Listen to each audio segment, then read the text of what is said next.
चलिए, very good morning. Next है आपकी बुक का क्वेश्चन नंबर 47।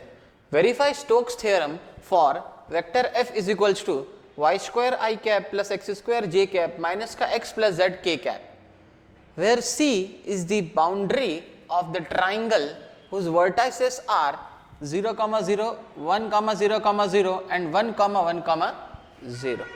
क्लियर? चलिए, अब हम यहाँ पे देखते हैं कि ये कैसा ट्राइंगल यहाँ पर दिख सकता है। क्लियर? ये ले लेता हूं मैं z एक्सिस, ये ले लेता हूं मैं x एक्सिस, ये ले लेता हूं मैं y एक्सिस। x पे भी 0, y पे भी 0, z पे भी 0, मतलब आप इस कोऑर्डिनेट के बारे में बात कर रहे हैं। x पे 1, y पे 0, z पे 0, ये रहा x पे 1, y पे 0 और z पे 0, 0, 0, 0 एंड 1, 0, 0। x पर भी 1 और y पर भी 1, x का 1 मान लेता हूँ, यहाँ कहीं आएगा y का 1 और z का तो 0 कोऑर्डिनेट है। तो इन तीन कोऑर्डिनेट्स को जब आप ज्वाइन करेंगे तो आउटपुट पर मिलेगा आपको एक ट्राइंगल। क्लियर? इस ट्राइंगल के बारे में वो आपसे बात कर रहा है। अब स्टोक्स थ्योरम को वेरीफाई करना है। Stokes theorem basically line integral of f dot D R, या तो f डॉट डी आर का आप लाइन इंटीग्रल कैलकुलेट करें या फिर आप चाहें तो सरफेस इंटीग्रल कैलकुलेट करें del cross f vector into n cap d s, दोनों से सेम आंसर आएगा। यानी कि स्टोक्स थ्योरम आपकी लाइन इंटीग्रल और सरफेस इंटीग्रल को आपस में रिलेट करती है। तो सबसे पहले हम निकालते हैं लाइन इंटीग्रल। क्लियर? तो एफ वेक्टर हमारे पास में ये है Y square i cap x square j cap minus का x plus z k cap. D R vector हमको पता है, जो हमारा डी आर वेक्टर होता है, D are vector is equals to D x into I cap plus D Y into J cap plus का D Z into के cap.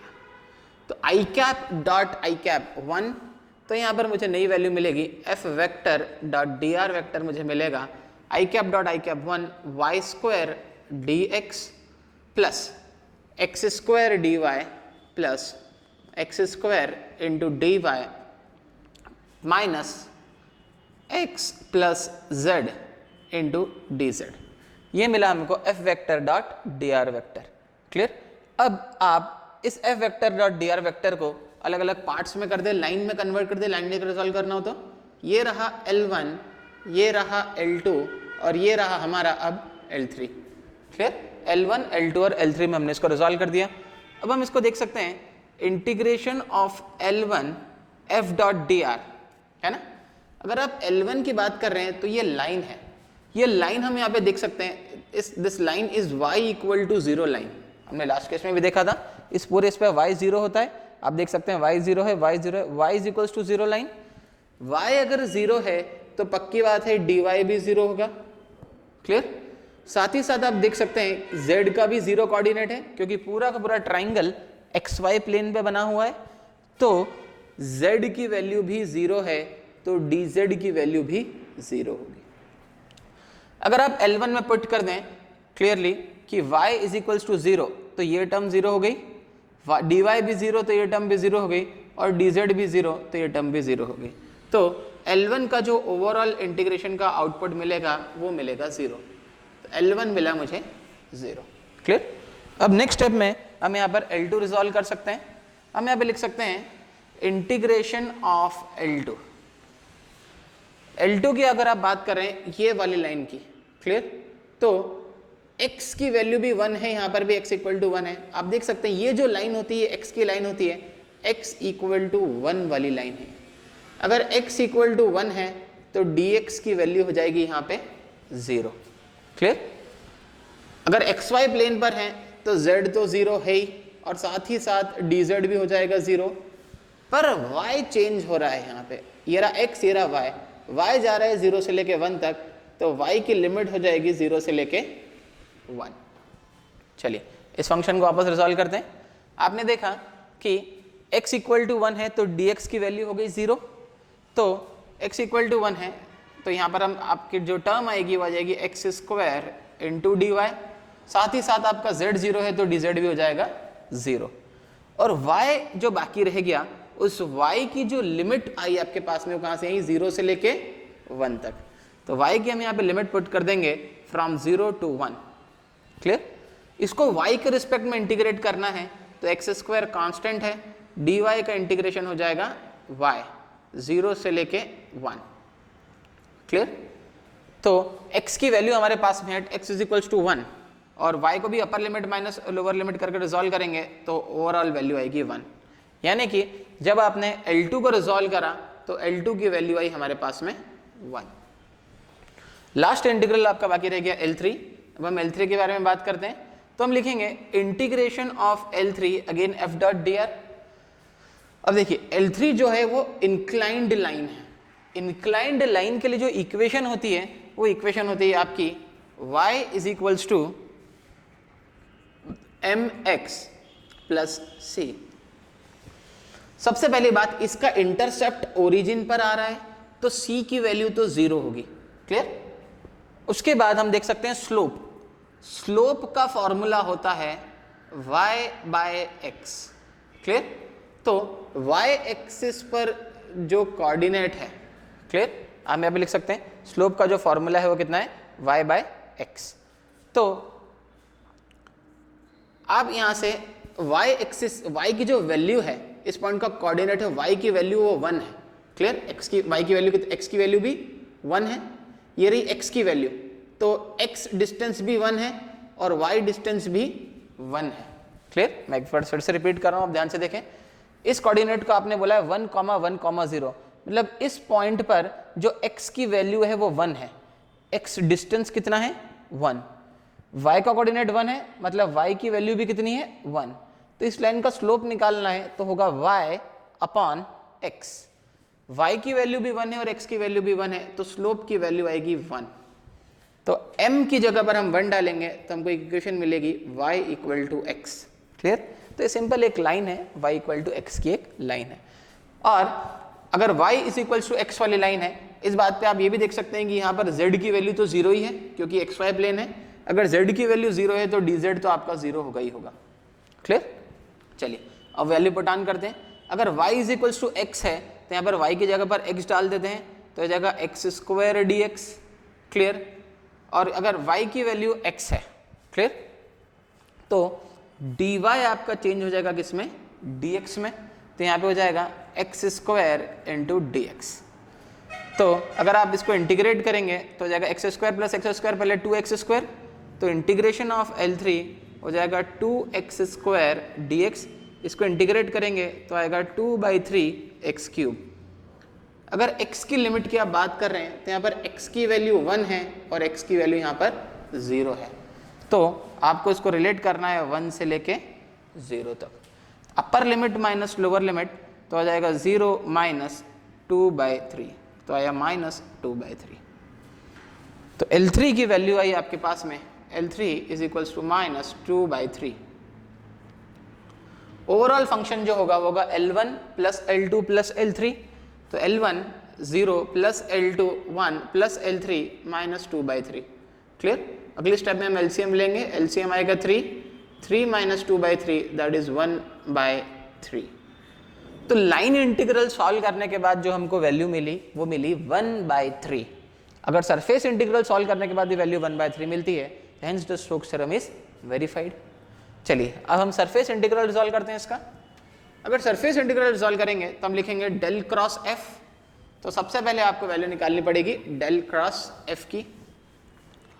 तो डेल क्रॉस एफ निकालने का जो तरीका होता है वो होता है डेल क्रॉस एफ, यहाँ पे आप लिखेंगे आई, यहाँ पे लिखेंगे जे और यहाँ पर लिखेंगे के। आई की जो वैल्यू है इसके साथ में होता है वाई स्क्वायर, जे की जो वैल्यू है इसके साथ में है आपका एक्स स्क्वायर और के की जो वैल्यू है इसके साथ में माइनस का, आई एम एक्सट्रीमली सॉरी, सबसे पहले आएगा यहाँ पे डेल बाय डेल एक्स, फिर आएगा यहाँ पे डेल बाय डेल वाई और फिर आएगा यहाँ पे del by del z. Clear? चलिए x की वैल्यू के साथ अब i का जो कोफिशिएंट है वो है आपका वाई स्क्वायर और j का जो कोफिशिएंट है वो है आपका एक्स स्क्वायर और k का जो कोफिशिएंट है वो है माइनस का x प्लस जेड। क्लियर? अब आप i के वैल्यू निकाल सकते हैं। अगर आप i की वैल्यू निकाल रहे हैं तो i को आप ऐसा हटा सकते हैं तो आएगा del by del y of minus x plus z. तो यहाँ पे y की तो कोई टर्म ही नहीं है तो हो जाएगा 0 minus del by del z of x square. तो z x के रिस्पेक्ट में डिफरेंशिएट हो ही नहीं सकता, आउटपुट आएगा 0 माइनस j। क्लियर? तो अगर आप j वाली टर्म को हटाएं तो आएगा del by del x of minus x plus z, तो x हो जाएगा तो बचेगा -1। Clear? Minus del by del z of y square, तो कोफिशिएंट ही 0 है, कोई मतलब नहीं है, प्लस के कैप को अगर आप रिजॉल्व कर रहे हैं, क्लियर, के कैप को जब आप रिजॉल्व कर रहे हैं तो आएगा del by del x of x square, तो आ जाएगा 2x minus, clear, del by del by y square, तो आ जाएगा 2y। क्लियर? तो आ जाएगा j plus 2x minus 2y, तो ओवरऑल आउटपुट मिलेगा माइनस j प्लस 2 इंटू के cap into x minus y. ये हो गया आपका del cross f. This is the value of del cross f. Clear? Del cross f का dot product करना है एन कैप के साथ में। एन कैप क्या है? एन कैप है आपका यूनिट वेक्टर। एन कैप किसका यूनिट वेक्टर है? एन कैप यूनिट वेक्टर है डिफरेंशियल सरफेस का। तो आप देख सकते हैं जो सरफेस आपको दी गई है वो सरफेस कौन से प्लेन में है? वो सरफेस एक्स और वाई प्लेन में है, क्योंकि z कोऑर्डिनेट हर जगह कितना है? 0। क्लियर? तो देख लेते हैं, ये रही आपकी z एक्सिस, क्लियर, ये रही x एक्सिस और ये रही y एक्सिस। क्लियर? तो y और x के जो परपेंडिकुलर वेक्टर होगा, है ना, y और z के जो परपेंडिकुलर वेक्टर होगा वो कौन सा होगा? z वेक्टर, है ना। तो एन कैप क्या होता है? यूनिट वेक्टर जो हमेशा सरफेस से नॉर्मल डायरेक्शन में निकलता है। क्लियर? सरफेस की नॉर्मल डायरेक्शन में। तो आप देख सकते हैं अगर y और z प्लेन देख रहे हैं आप, y इंटू जेड प्लेन, तो इसका जो नॉर्मल वेक्टर होगा वो होगा k कैप, क्योंकि k कैप किसके साथ में जुड़ा होता है? z के साथ में। क्लियर? तो आप यहाँ पे लिख सकते हैं एन कैप की जगह k कैप, तो इस पूरे का डॉट प्रोडक्ट हो जाएगा किसके साथ में? k कैप के साथ में। तो k cap dot j cap is 0 and k cap dot k cap is 1। तो इस पूरी क्वांटिटी की जगह हम लिख सकते हैं सिर्फ 2 बाहर इंटू एक्स माइनस वाई, और डिफरेंशियल सरफेस क्योंकि एक्स वाई प्लेन में है आप, तो ds की जगह आ जाएगा dx इंटू dy। क्लियर? चलिए अब इस पर्टिकुलर फंक्शन को हमको रिजॉल्व करना है।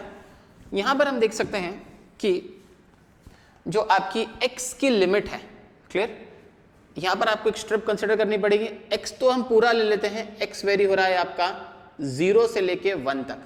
क्लियर? x वेरी हो रहा है हमारा 0 से लेके 1 तक, x को ले लिया 0 से लेके 1 तक। y के लिए जब आप स्ट्रिप लेंगे तो ऐसी स्ट्रिप लेंगे, यहां से यहां तक जाएंगे। क्लियर? तो ये जो 0 से चालू हो रहा है y, और कुछ y की वैल्यू x पे आके खत्म हो रहा है, क्योंकि ये लाइन कौन सी है? y इक्वल टू x वाली लाइन है ये। तो y इक्वल टू 0 से लेके x तक, यहां से आपने लिमिट पुट करी y इक्वल टू 0 से लेके x तक। क्लियर? इसको आप लिख सकते हैं x minus y d x into d y. सबसे पहले आप y के रिस्पेक्ट में इंटीग्रेट करें, 2 इंटू इंटीग्रेशन फ्रॉम 1 0 से लेके 1, y के रिस्पेक्ट में इंटीग्रेट करेंगे तो आ जाएगा आपका x y minus y square by 2 d x from 0 to x। 2 into integration from 0 से लेके 1, upper limit minus lower limit, upper limit डालेंगे तो आ जाएगा x square minus x square by 2, minus lower limit डालेंगे तो पूरा फंक्शन 0 dx। तो सिर्फ आपका आउटपुट पर बचा रहेगा, आपका ओवरऑल जो आउटपुट मिलेगा वो हो जाएगा 2 इंटू इंटीग्रेशन फ्रॉम 0 से लेके 1, ये हो जाएगा आपका x square by 2। Clear? 1 minus 1 by 2 that is 1 by 2 into D x. इसको जब आप dx के रिस्पेक्ट में करेंगे तो आपका ये 2 से 2 कैंसिल, इंटीग्रेशन फ्रॉम 0 से लेके 1, ये हो जाएगा आपका x cube by 3, upper limit डालेंगे तो हो जाएगा 1 बाई 3 माइनस लोअर लिमिट डालेंगे तो 0, ओवरऑल आउटपुट 1 बाई 3। क्लियर? तो लाइन इंटीग्रल रिजॉल्व करने के बाद 1 बाई 3 आया, सरफेस इंटीग्रल रिजॉल्व करने के बाद भी आया 1 by 3, hence the Stokes theorem is verified. Thank you.